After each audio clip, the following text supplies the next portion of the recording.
How's it going, everybody? My name is Artorigold, and today I will be going over Ana. Ana is an extremely powerful healer who's pretty unique compared to other characters. She actually heals people by hitting them with her weapon, which I think is a really cool and unique concept, and I would love to see more of that in the future. Hopefully they add some new support heroes in Overwatch that can do the same thing, because I think it's a really fun mechanic, and it's also very rewarding. One of the things about Ana is her and Moira boast probably the most raw healing per second power out of every support. Moira technically probably can put out more healing per second more consistently than Ana, but Ana has the potential to do the absolute most if she is able to hit every single shot, which, however, as we know, is probably more difficult because, you know, you have to aim to hit all of your shots, so it's much more difficult to have that full potential of Ana to really be released, because she does take a lot of skill and a lot of practice in order to aim. One of the biggest things to note is that you have your left click shots and your right click shots. So your left click shots are definitely going to be more projectile based, and they're going to be a little bit different aiming. If you have your right click, which is ADS or aim down sights, which is where you zoom in, your shots will turn into a hit scan kind of effect, where the shots are going to come out basically instant like a hit scan. Compared to the projectile, it means that you're going to be able to aim a lot easier, and it's going to be something that you want to try and do most of the time. First off, before we get into that, let's talk about the sleep dart usage. So one thing is, obviously, you know, you have your sleep dart, which is a very long cooldown, but it's very crucial and it's very good. The best thing to use your sleep dart on targets that you know you are going to hit. For example, Winston's. Winston is a very easy target for your sleep dart, and of course if it's 12-second cooldown, you have to be pretty cautious with it. Sleep darts are definitely going to be something that can completely secure a kill no matter what the target is. If you sleep dart a target, immediately look. I mean, the Rissa's looking this way, the Zarya's looking this way, your Brig is over here doing her, you know, mace to the face thing. As soon as you sleep dart a target, you definitely want to use your voice chat and communicate to your team that the enemy is slept. There are a couple of situations where you will want the enemy to remain sleeping and not wake them up and kind of just wait for the duration as much as possible.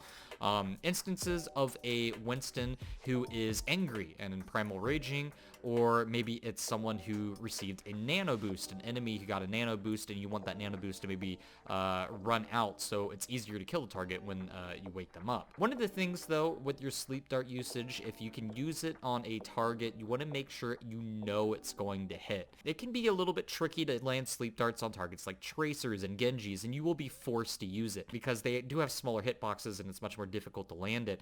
But targets like Winston, Hammond, you know, things like that are going to dive onto you in the backline.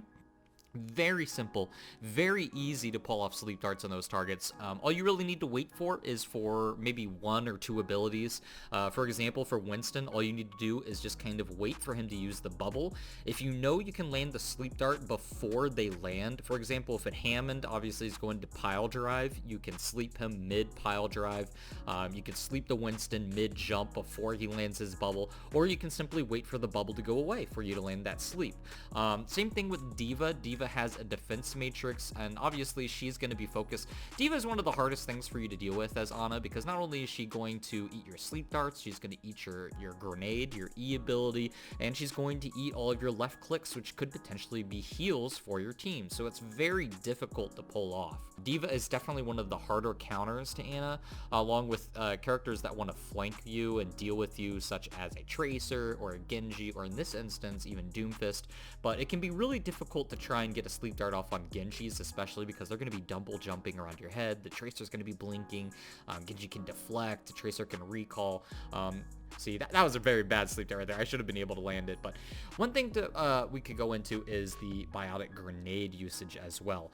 Biotic Grenade is a very powerful ability that can help provide burst healing for your team, but also you can use it on yourself to kind of just heal yourself and make whoever is diving you purple, which can make them very easy to kill.